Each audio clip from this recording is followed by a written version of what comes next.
reported extensively on how the worker shortage has impacted local businesses who have curtailed hours and adjusted expectations as a way of coping.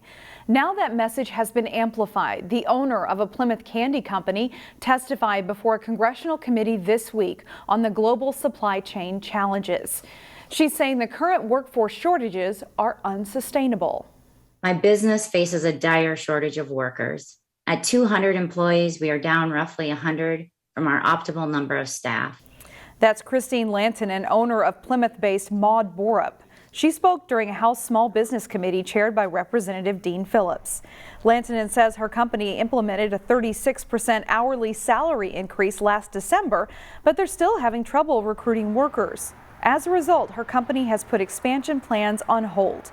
The Plymouth resident pointed out a few ideas, including taking another look at immigration policies and recruiting incentives for retirees to return to the workforce. I feel like we need a Rosie the Riveter character focused at retirees that says we need you as the tagline. And we really need to focus on these potential groups that could be contributing to our society, because we will fall behind if we don't have the employees to run our businesses. Lantonen says the cost of goods could be 35 to 40% higher a year from now, largely driven by the worker shortage. A restaurant that delayed its Brooklyn Park opening to past the new year now plans to increase wages as it looks to hire workers. Raising Cane's Chicken Fingers announced recently that all hourly workers in Minnesota will receive a $2 an hour pay bump. That would increase starting hourly rates to $15 an hour. Raising Cane's had planned to open its new Brooklyn Park restaurant later this month, but the Louisiana-based chain pushed that opening back to January. A Golden Valley firefighter is being recognized for his efforts to raise awareness about lung disease. Reporter Sonia Goins explains why the cause is so important to firefighters. Battalion Chief Ken Bentz has served the Golden Valley Fire Department for more than 20 years. When the paid on-call firefighter is not preventing or putting out fires, he likes to give back to a worthy cause that's dear to his heart. For 14 years, he's participated in the American Lung Association's Fight for Air Climb. And the Fight for Air Climb is one of the primary activities that the Lung Association does to raise awareness and to raise funds to support its work nationally. He's the top Minnesota fundraiser. Over the years, he's raised more than $75,000. I've just been fortunate to have support of so many friends, family, contacts that have supported my efforts financially over the years. The climbing event is grueling. Participants climb hundreds of steps, and firefighters often wear 65 pounds of gear while doing it. First couple of hundred steps are hard, and then you kind of kick into a second wind, and it gets a little bit easier after that, but man, you can't wait for that finish line. That's it. However, firefighter Ben says it's worth it.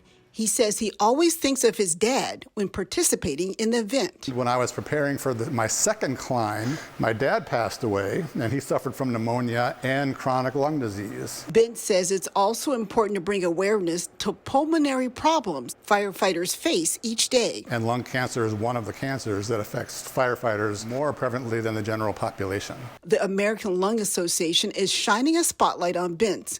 The Golden Valley firefighter will represent Minnesota in the 2022 calendar. It's quite an honor. It's very important work, and it's very important to me. In Golden Valley, Sonia Goins, CCX News. The pandemic put a pause on senior group fitness, but not for long. Nina Bupasavan introduces us to easy yoga. And then bring your attention to your breath. Yoga is whole body and mind health. The more we move, the better it is for our brain. Yoga slows us down, gets us very in tune with our body. It incorporates breathing, and as we breathe deep, it helps us to remain calm. It helps us navigate life when life gets stressful. Group fitness is a must for these yogis who practice easy yoga in Maple Grove. Dee James leads the class in a space that induces calm and joy. This is geared towards seniors. And so we slow it down a little bit. We modify poses. We use chairs, blocks, and straps.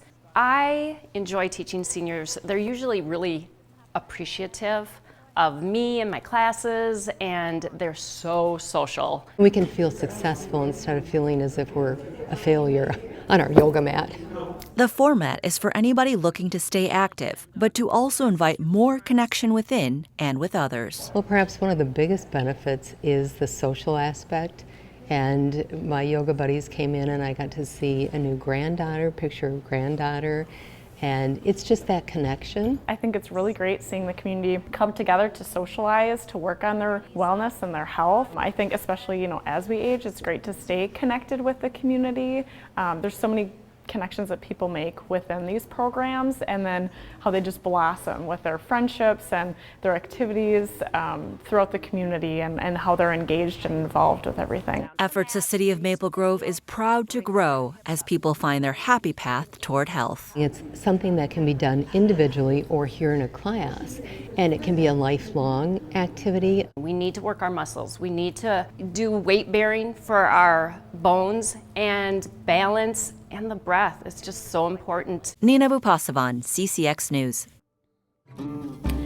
And on that peaceful note, we'll leave you with video of the Mississippi River as it rolls by our area.